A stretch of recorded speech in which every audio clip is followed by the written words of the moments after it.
Beleza. Boa noite, pessoal. Todo mundo me escuta bem? Boa noite, boa noite, boa noite, boa noite, boa noite, pessoal. Só para tirar uma dúvida aqui. Quem aqui é programador? Show de bola. Então a maioria aqui não é. Quem aqui lida com programadores no dia a dia? Olha que legal. Legal, legal, legal. Eu vou fazer aqui um pouquinho mais alto, que é para chamar a galera aqui do lado. Beleza? Então, se ficar alto, é só fazer assim. Quem é que não é programador? Ó, boa, boa, boa, boa. Essa aqui vai ser para vocês que estão lidando com programadores, mas não têm o conhecimento de programação. Beleza?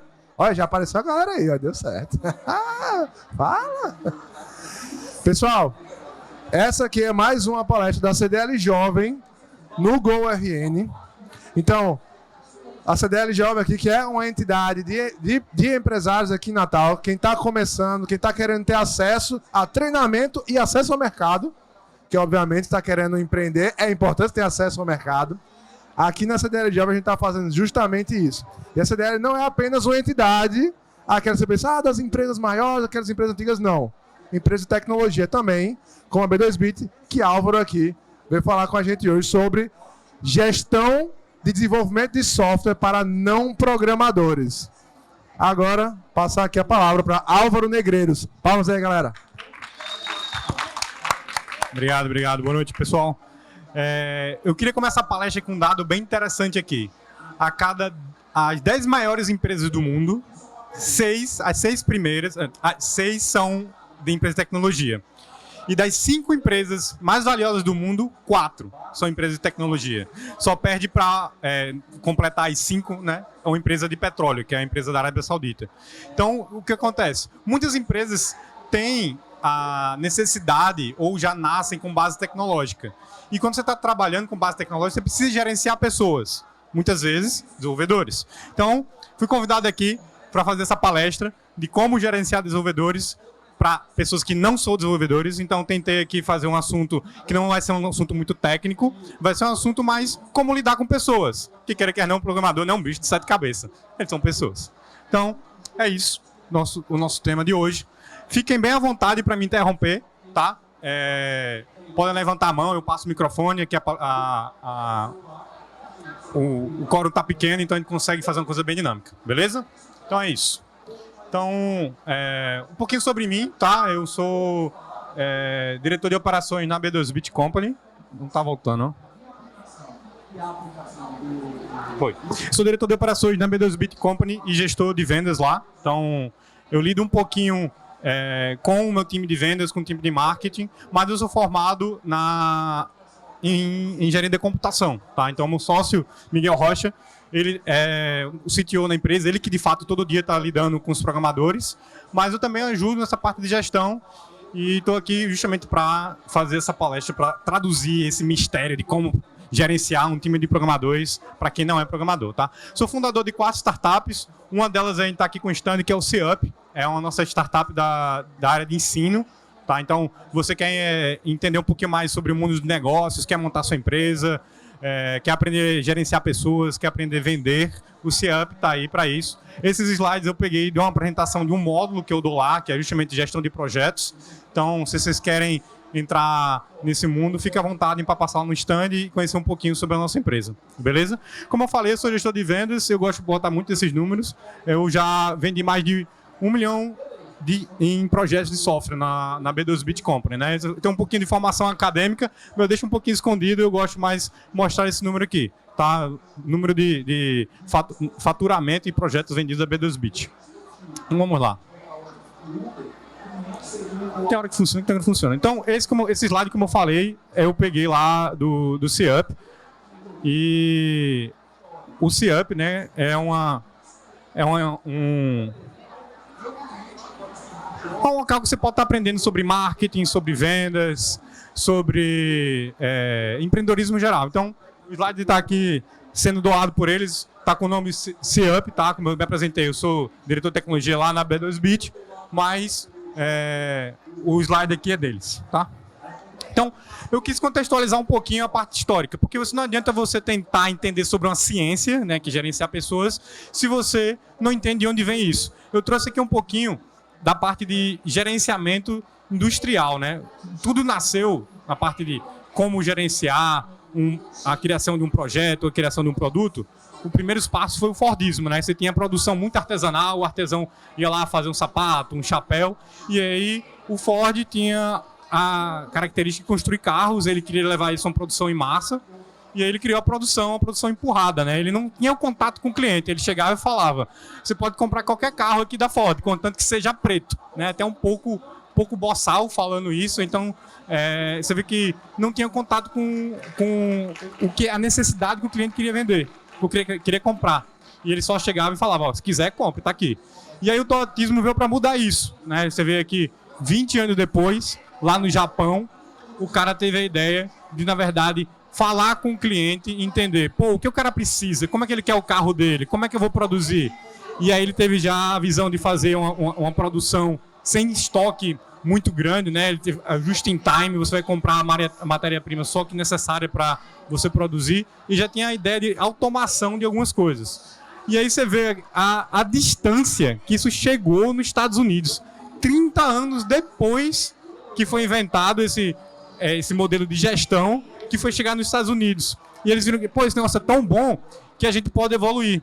E aí eles evoluíram e criaram o Lean, né? Que aí começou, de fato, as metodologias ágeis. Aí nasceu na indústria, para otimizar, maximizar a produção deles, tá? E hoje em dia é a área que a gente está vivendo, a área da robótica. Toda empresa de ponta, toda indústria de ponta tem alguma parte do processo dela que é robotizado. Mas mesmo assim, na parte de gestão de pessoas, tem vários métodos de gestão, mas os mais utilizados é o Lean, a gestão ágil, como o Scrum, uma produção personalizada, por exemplo. Tem empresa que faz seu suplemento vitamínico de forma personalizada. Você faz um exame de sangue, manda para ela consegue fazer uma produção em larga escala, mas de forma personalizada. Então, a robótica possibilitou isso, né? Essa automação aí possibilitou isso. E o métodos produtivos de CNC, que, para quem não conhece, é você criar coisas novas de uma maneira muito rápida, utilizando prototipagem rápida. Eu acho que lá no stand da Fixit tem uma impressora 3D que é justamente isso. Você tem a capacidade de criar coisas novas, coisas personalizadas de um jeito muito rápido. Então, só para ficar claro aqui, a diferença brutal do Fordismo, né, que era uma produção empurrada, ele fazia o que ele bem queria dos produtos dele e chegava assim: compre se quiser. E aí o Toyotismo tem uma grande diferença, que tem a parte do feedback. Anotem isso aí, é uma coisa muito importante. Feedback não só com o cliente, mas feedback com a galera que está produzindo. Muitas vezes o operário que está na fábrica, ele domina aquele processo produtivo e ele consegue otimizar isso. Então, a gestão um pouco autoritária passou a ser mais comunicativa entre a empresa, tá? E esse é um ponto primordial na gestão, acho que não só desenvolvedores, mas em qualquer gestão, é comunicação com a sua equipe. E aí vem aqui a minha primeira sacada. Ao longo da minha palestra que eu vou botar 4 sacadas para vocês, então é uma coisa para vocês anotarem aí, para levarem dessa palestra. Como eu quero vender algo para o meu cliente se eu nem escutei o que ele precisa? Que era a produção fordista. Você fazia o carro do jeito que você bem entendia que ia ser um carro e tentava vender para ele. O Toyotismo é justamente a mudança disso. Então, primeira sacada na produção ou na venda, seja lá qual for a sua ótica que você está trabalhando, tenta ter o feedback com o cliente, que é ele que vai comprar o teu produto. E aí, eu queria entrar um pouquinho agora na parte de história de gestão de projetos. Eu falei de gestão de industrial, né? De Fordismo, Toyotismo, o método Lean e robóticos. Mas eu queria falar de gestão de projetos. Gestão de projetos é uma coisa que já está ali no mundo da gestão desde da década de 60, de forma consolidada pelo PMI, né? O Project Management Institute. Mas onde foi de fato cunhado o termo de gestão de projetos foi na missão Apollo, né? Da NASA. Quem conhece aqui a NASA, né? Quem manda os foguetinhos aí, os astronautas para a Lua. Mas foi difundido assim, pô, como gerencia um projeto, uma coisa que tem começo e fim, não é um produto. Eu vou fazer 1000 carros aqui até acabar essa linha de produção. Não, o projeto tem um começo e um fim.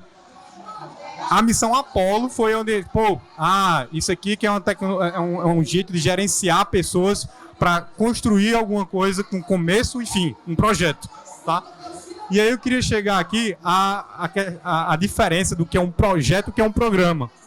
O projeto, a missão Apollo, né, que foi para levar o homem à Lua, foi um dos projetos da NASA, mas ele tinha um programa, vários outros objetivos. O primeiro objetivo da NASA era levar o homem para o espaço.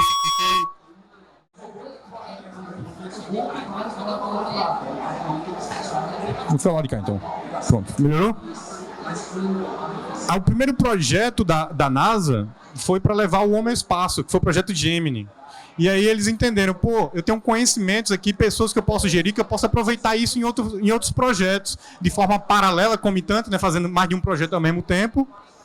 Ou de forma, acabou um projeto e vou ter que começar outro projeto. Não vou chegar e demitir todo mundo, eu tenho que manter esse conhecimento. Então eles tinham a ideia do programa espacial, que a NASA tinha, que era levar o homem para a Lua, e ele tinha várias etapas. A primeira etapa dele, como eu falei, foi o programa, o projeto Gemini, que chama de missões, né? Enfim, aí o programa da NASA. E aí foi, de fato, onde foi cunhados os termos de gestão de projetos.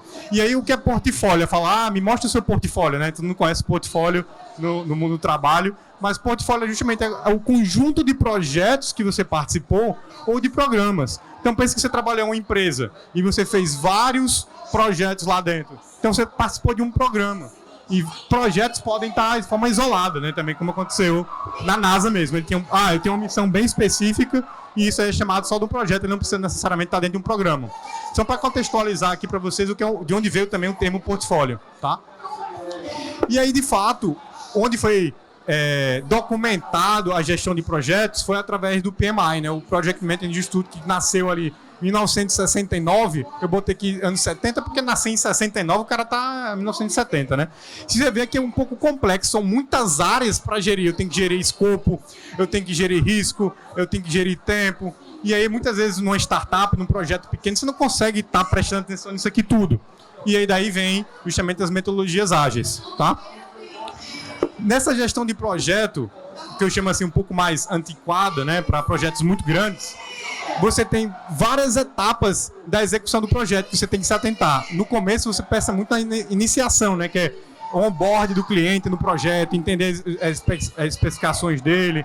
E aí depois você tem um planejamento, que é mais ou menos ali na parte inicial do projeto, mas lá no final você não tem mais muito planejamento, você tem mais execução depois do planejamento. Enfim, é muita parte de gestão de tempo. E aí, gestão de tempo é um gráfico muito famoso para gerir projetos através do tempo. É o gráfico Gantt. Alguém já viu esse gráfico aqui alguma vez? Pronto. O gráfico de Gantt também é uma coisa muito antiga, muito antes também do PMI ali. Se não me engano, foi uma coisa inventada ali na década de 20. Mas é uma forma de você gerir projetos e planejá-los através do tempo. Veja aqui que eu estou falando muito tempo. Já eu vou explicar o porquê disso, tá? Mas enfim, a gestão de projetos, nesse caso aí do PMI, projetos grandes, é muito baseada em tempo. E aí tem essa brincadeira que a gente fala aqui, né? Que o gestor de projetos acaba virando um papagaio que pergunta, ei, como é que estamos? Porque ele é o cara que não tem empatia com o programador, ele não tem empatia com o que ele está gerindo, e ele só quer saber, tem que entregar tal coisa, não entregou, está no prazo, não está no prazo, tá? Então, é uma brincadeira com fundo de verdade. Eu acho que é uma coisa para se refletir quando você está gerindo pessoas, né? Não é só chegar, aí, como é que estamos? É perguntar pro cara, ei, beleza, o que é que você está travado? Está travado por quê? Como é que eu faço para destravar você? E assim dar continuidade do projeto, tá? Outra técnica muito famosa de gerenciar projetos é o PDCA, né? Que você, eu não vou planejar nada, eu vou planejar bem pouquinha coisa, vou executar, eu vou medir a minha entrega, ver se o que eu fiz está correto, e aí depois eu vou corrigir o meu processo e ficar nesse ciclo, PDCA. Mas, nesse método de gerenciamento, não é uma coisa que você planeja muito, é uma coisa mais que a gente chama de fazer go horse, né? Tipo, a moda caralha, no modo português de dizer, sem muitos escrúpulos aqui, né? Mas esse gráfico aqui é um gráfico muito interessante que eu gosto de mostrar quando eu estou falando de gestão de projetos, que você consegue entender. Quando você tem os requisitos bem definidos de um projeto e a tecnologia não é uma tecnologia muito específica, uma coisa de ponta, você consegue fazer isso de forma mais industrial. Análogo a, por exemplo, construir um carro ou construir um estádio de futebol, que eu também faço analogia. Porque fazer um estádio de futebol é um projeto muito longo, que você consegue gerenciar ele por tempo, e as especificações do que tem que ser feito já estão muito bem planejadas. Ou seja, os requisitos estão bem definidos. Já quando você está no método ali mais caótico, você não sabe os requisitos que o cliente quer, é uma tecnologia muito de ponta, você não sabe muito bem o que vai fazer, aí você começa a recorrer às metodologias ágeis, que eu vou começar a falar agora. Então, para concluir aqui a nossa segunda sacada, né? Tem várias sacadas aqui ao longo da nossa apresentação. Se você não consegue controlar o incontrolável, você está gerindo ali um projeto ali ágil, ali quase próximo, de forma brincando, né, da anarquia, se você não consegue controlar isso, então tente pelo menos guiar ele para algum caminho. Você tentar ser aquele Caxias para ver, o cara tá entregando tudo que de fato foi planejado. Não, ele não tá entregando tudo, mas pelo menos tá indo para o norte que eu quero chegar, tá? E pois bem, então eu queria chegar aqui a uma forma de analisar gerenciamento bem básica. Digamos que você está dirigindo seu carro e você queira chegar a 80 km por hora, tá? Como eu falei, minha base é computação, então a gente gosta muito desse negócio de análise de sinais. Então, digamos que esse pontilhado aqui seja a velocidade que você queira chegar. Eu quero chegar a 80 km por hora, tá? E aí você vai acelerar o carro, e aí você vê, eita, passei dos 80, eu tenho que tirar o pé do acelerador. Aí, tira o pé do acelerador e, chegou em 75. Não, mas eu quero manter 80, você acelera de novo. Isso aqui é a base do gerenciamento de projetos, por incrível que pareça. Esses exemplos que você está trazendo de tecnologia ágil, uma empresa que começa no Instagram e no Facebook, ela tem essa característica também? No caso aqui, sua pergunta é, você tem uma empresa que nasceu no Instagram e no Facebook e você quer saber se ela vai utilizar a metodologia ágil para gerenciar a sua empresa. A metodologia ágil, como eu falei, é para quando você tem uma empresa que você não está com os processos muito bem definidos ainda, você precisa chegar em algum lugar de forma rápida, ágil, sem muito planejamento. Você quer conseguir gerenciar a sua equipe e levá-la para algum lugar. Você não quer passar um ano fazendo um plano de negócios. Você quer, na primeira semana, começar a gerenciar. Pelo que você falou aí, a empresa que nasceu no Instagram e no Facebook, sim, eu recomendaria. Eu acho que, na verdade, toda empresa pequena que está nascendo, eu acho que deveria recorrer à metodologia ágil. Porque, como eu fiz aqui a analogia, não faz sentido você criar uma empresa e no primeiro ano você passar só o tempo todinho planejando. Beleza? Eu acho que faz sentido total no seu caso. Então, voltando aqui, né? Eu estava explicando a base do gerenciamento de projetos. Imagina você querer chegar a 80 km por hora, você acelerou, pisou no pedal, passou dos 80, tirou o pé do pedal e aí vai controlando isso. Você pode chegar de forma bem nervosa, né? Ficar aquele cara que não sabe dirigir muito bem e fica lá acelerando, freando. Você pode ser o cara mais expert, já sabe, meu carro, bota o pé aqui no acelerador, na quarta marcha, eu chego a 80 km por hora. E você pode ser o cara que dirige na Hermes da Fonseca, na faixa da esquerda, a 40 km por hora, enchendo o saco todo mundo, né? Ou seja, o cara não está a 80 km por hora na faixa da esquerda. O que eu quero dizer com isso? Você está olhando para o marcador, você está pisando no acelerador e olhando para o marcador. E gerenciar isso. Gerenciar é medir, é falar com as pessoas, é você entender se o que foi planejado está sendo entregue. Tá? Então, vamos aqui para a terceira sacada, que é quem não está medindo, não está gerenciando. A analogia total lá do carro. Você quer chegar a 80 km por hora, como é que você quer chegar a 80 km por hora? Você não está nem olhando no acelerador. Então, o lance é esse. Para você gerenciar, se está gerenciando o seu carro, olhe para o acelerador e veja se de fato o que você está querendo fazer, você está fazendo.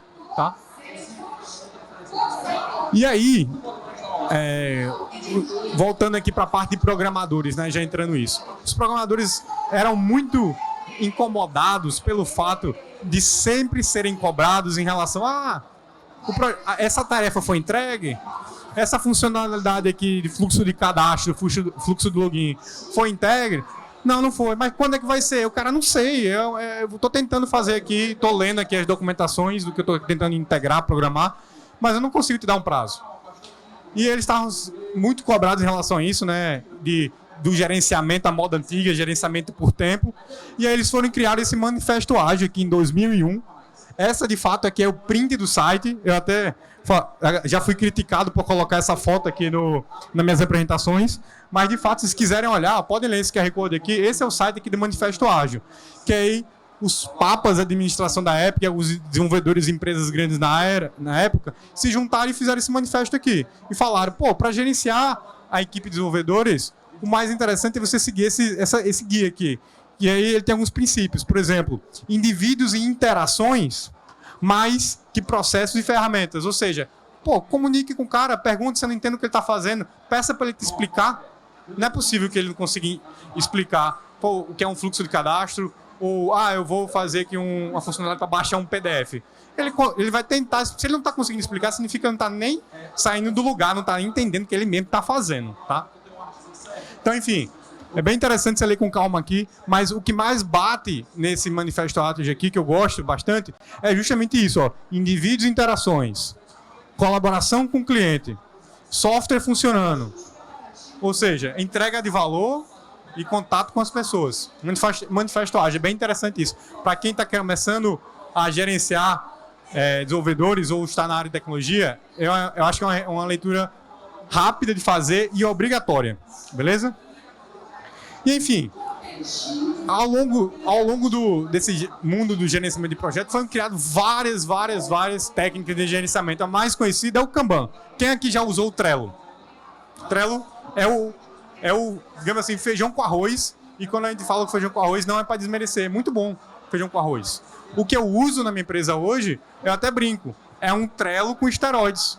Se você está dominando ali a base bem feita do que você está fazendo no Trello, não vai diferenciar muito do que você vai fazer num software de gestão mais complexo, tá? Mas aí você tem outras técnicas, né, um pouco mais complexas, como o Lean, como o Scrum, que eu vou bater aqui e explicar para vocês de forma detalhada como funciona, o Smart, o Safe, que são outras técnicas de gerenciamento de projetos, beleza? Mas o Kanban, que é o mais básico de todos, e por curiosidade, você lembra lá do toyotismo, que foi o que revolucionou a produção industrial? Quem inventou o Kanban foi um japonês.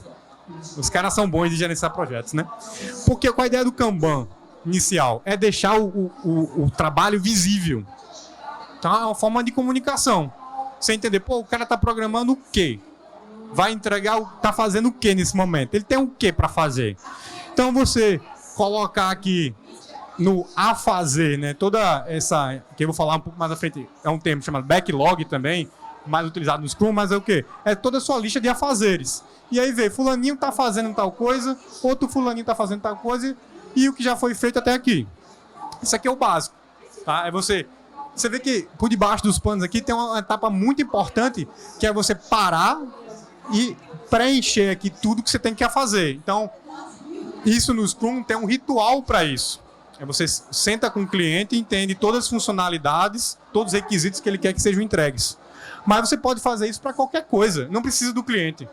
Até mesmo para uma coisa pessoal sua. Por exemplo, eu fui reformar meu apartamento, eu coloquei uma lista de tarefas a fazer, coisas que eu estou fazendo e coisas que já foram feitas. E aí você consegue entender o andamento do projeto. Alguma dúvida até aqui, pessoal? Tá tranquilo? Tranquilo? Beleza. Então, muita atenção aqui, porque eu falei o feijão com arroz, que é o que funciona, todo mundo utiliza o Trello, mas vou explicar o Scrum, que é digamos assim, é o mais utilizado hoje em dia. Quem já escutou esse termo Scrum, para metodologia de projeto? Show de bola, algumas pessoas levantaram a mão. Hoje, com certeza, é o mais difundido, tá? É a gestão de projetos mais difundida. Então, vamos lá. De forma resumida, o Scrum é essa imagem aqui. Alguém já viu essa imagem alguma vez? Show de bola. Eu vou quebrar aqui etapa a etapa dos rituais do Scrum. Beleza? Então, o Scrum tem basicamente três atores, 3 caracteres aqui, né? Tem 3 personagens, tá? Tem mais, assim, você pode inventar mais de forma complexa, mas de forma resumida tem esses 3 aqui. É o dono do produto, é o cara que vai receber o software ou o cara que vai receber o que você está querendo fazer. Vai ter a equipe que vai desenvolver a parada e você vai ter o Scrum Master, também que é conhecido como facilitador. Esse cara aqui, muitas vezes também, ele pega a mão na massa, tá? Não é só porque ele é Scrum Master, é um cara especial que ele não vai estar deixando de executar as tarefas. O ideal é até que seja isso. Ele seja um cara que veste a camisa com a equipe, beleza? Mas, a princípio, são esses 3 atores aqui que vão estar participando do Scrum. E aí, o primeiro ritual do Scrum é a reunião com o dono do produto, né? PO, só para ficar claro aqui, é Product Owner, ou seja, em tradução em inglês, né? Dono do produto. Você vai chegar com o cara e falar, rapaz, você quer fazer o quê? Ah, eu quero fazer um iFood. Ah, mas fala aí, o que vai ter nesse iFood? Ele fala, rapaz, vai ter que ter uma área para a galera se cadastrar e fazer o login. Ah, uma funcionalidade. Você como gestor de projeto, né? Pô, uma funcionalidade. Ah, vai ter que ter uma área para eu ver os restaurantes. Opa, outra funcionalidade, listagem de restaurantes. Ah, vai ter que ter um local para eu fazer a minha sacola de pedidos, né? Abrir o restaurante, escolher os pratos que eu quero. E, enfim, você vai completando essa lista de fazeres. Lembra lá do Kanban, da metodologia mais simples, né? O feijão com arroz? Você vê que isso aqui se aplica para lá também, né? Que é você chegar e descrever todas as funcionalidades. E aí, depois que você elenca tudo isso aqui, tudo que é necessário para fazer o projeto, logicamente aqui você não vai conseguir imaginar tudo. Isso aqui é de forma a grosso modo, né? São as grandes funcionalidades. Depois você vai pegar isso e vai quebrar em funcionalidades menores, em tarefas do dia a dia. Mas aqui pensando, a grosso modo, você vai pensar em funcionalidade, coisas que vai gerar valor para o usuário. É onde ele vai cutucar e vai mexer. Como eu falei, um fluxo de cadastro, uma listagem de restaurantes e assim por diante. E aí você vai chegar para o dono do produto e vai perguntar para ele, amigão, dessas funcionalidades aqui, quais você quer receber primeiro? Ou seja, a sequência que eu vou programar isso. Aí ele vai dizer, não, essa eu quero primeiro, essa aqui tem que ter, não posso deixar de ter na primeira versão ou no primeiro momento. Ah, essa outra aqui não precisa agora não, isso aqui pode ficar para depois. E aí você vai criando uma lista de prioridade, porque você não faz sentido começar numa funcionalidade que não vai entregar valor para o dono do produto. Você tem que buscar, desde o primeiro dia, entregar valor para ele. Porque você vai fazer essa funcionalidade, ele já vai, pô, legal, entregou alguma coisa para mim. Então imagina aí, você não é desenvolvedor. E aí você vai estar gerenciando aquela galera lá.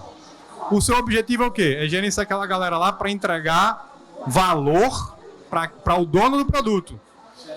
E aí você está alinhando com ele a sequência que você vai entregar. Então esse cara vai ficar feliz da vida, porque você vai entregar para ele na sequência que ele quer. Isso é uma coisa legal do Scrum, tá?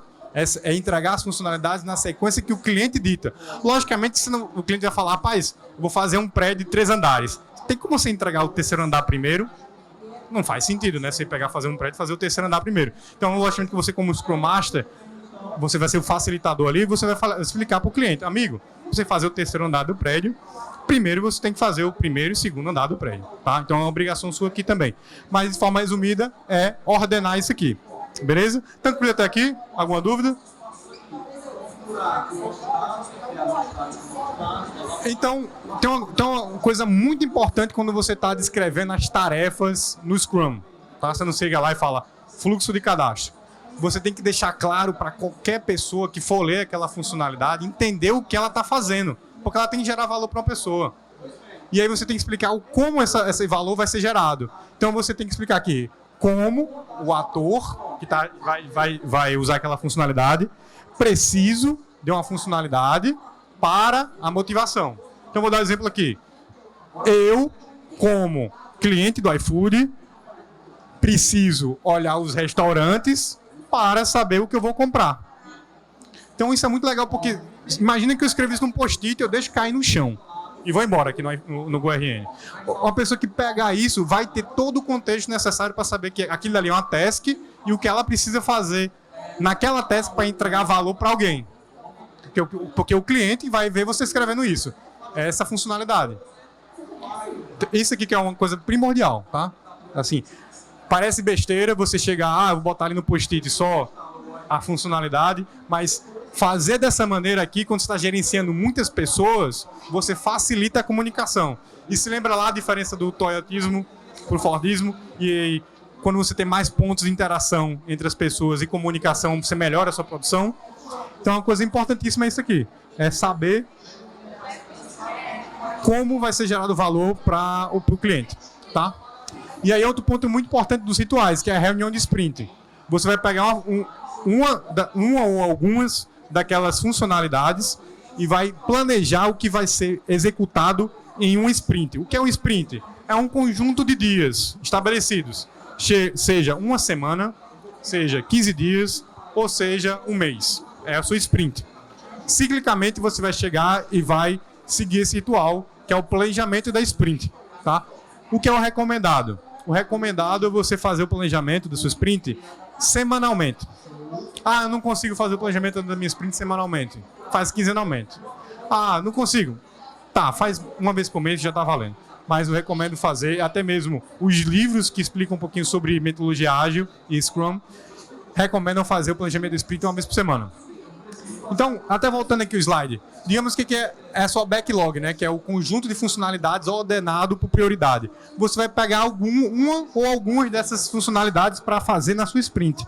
Então, está aqui as funcionalidades. Você vai pegar ela e vai quebrar em tarefas. E você, como gestor, você pode entender que, de fato, quais tarefas vão ser executadas pelos desenvolvedores.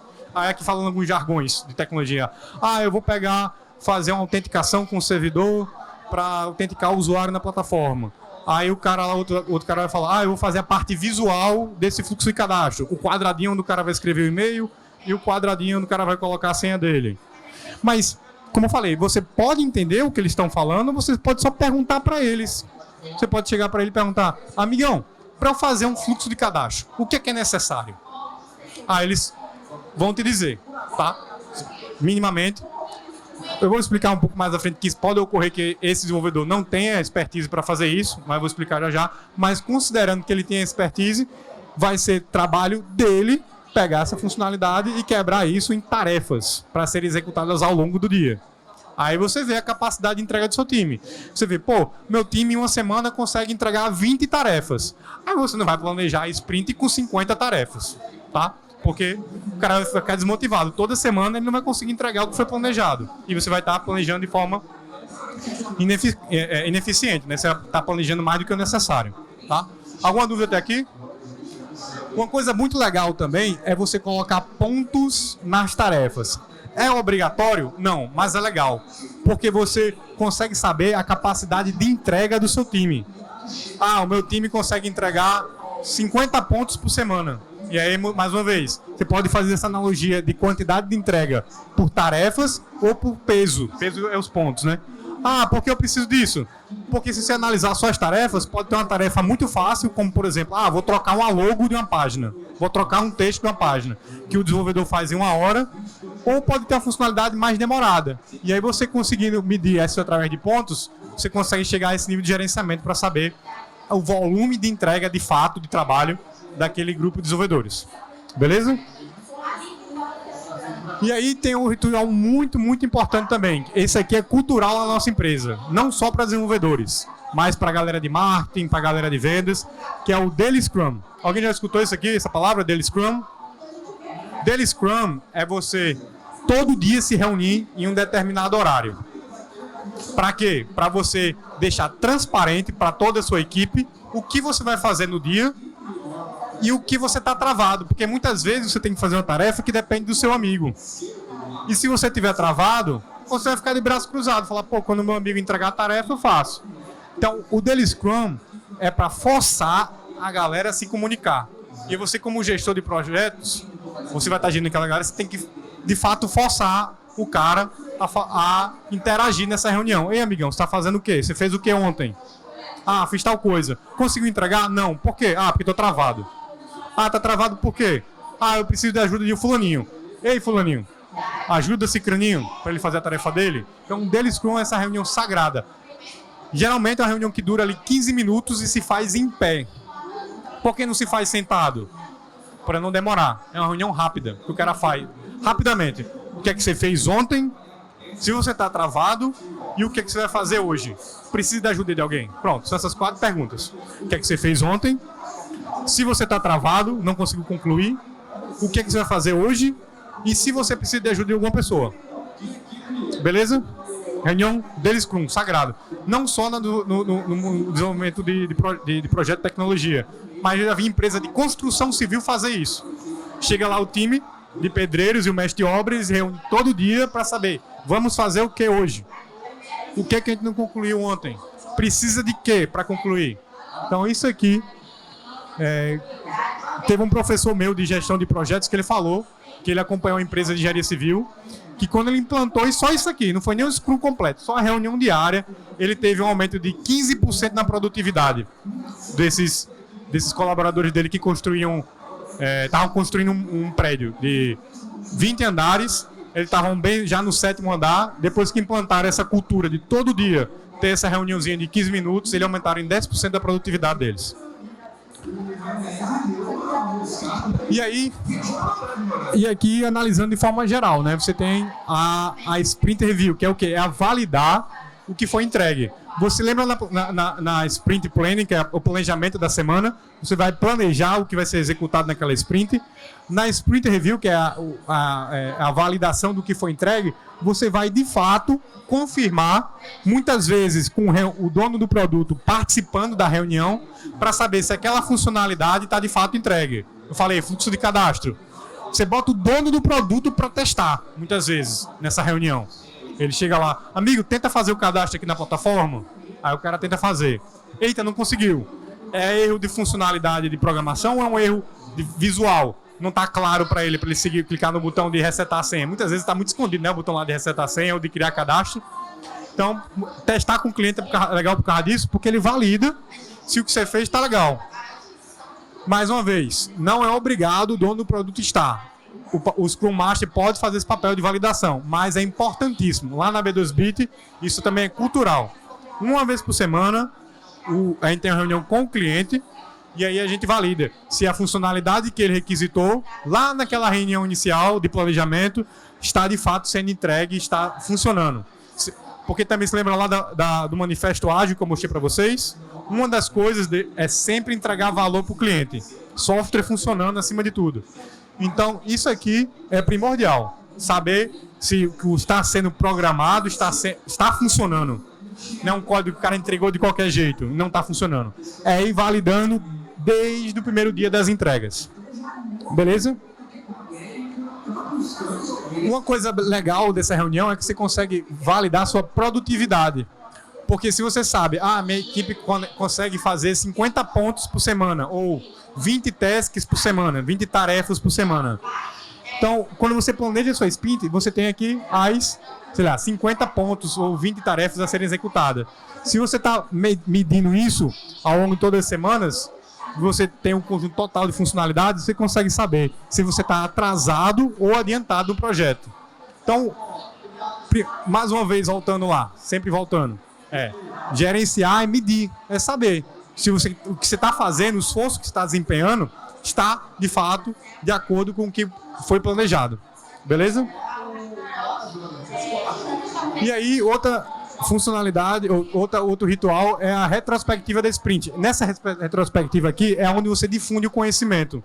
São os aprendizados. É saber, ei, fulaninho, não faça isso aqui não, porque se for por esse caminho aqui, vai demorar muito. Não é legal. Ô, fulaninho, rapaz, tem um macete aqui, você faz essa funcionalidade assim, assim, assado. Isso aqui não é pra você falar pra eles, não. Isso aqui é pra eles trocarem ideia com eles. Porque às vezes os programadores não se conversam, por incrível que pareça. Ou eles estão em times separados, eles não se conversam por natureza mesmo, normal, da equipe como está dividida. Tá?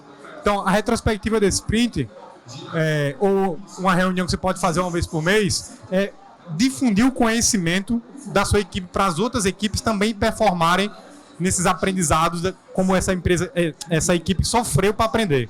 É difundir o conhecimento. A retrospectiva. Eu tenho que tirar dúvida com ele e não vai ter dedicação exclusiva, como por exemplo, você mesmo no projeto, tentando gerenciar. Tá? Mas, logicamente, esse cara vai trazer boas decisões, porque ele já aprendeu isso de outra empresa. Não impede dos cenários 1 e 2, então, não impede de você contratar um CTO ou você tentar gerenciar na Tora e você vai ter mais conhecimentos rápidos, beleza? Então, de forma resumida aqui, todas as sacadas, só para a gente resumir o que a gente aprendeu. como eu quero vender algo ou fazer algo, né, para o meu cliente se eu nem escutei o que ele precisa.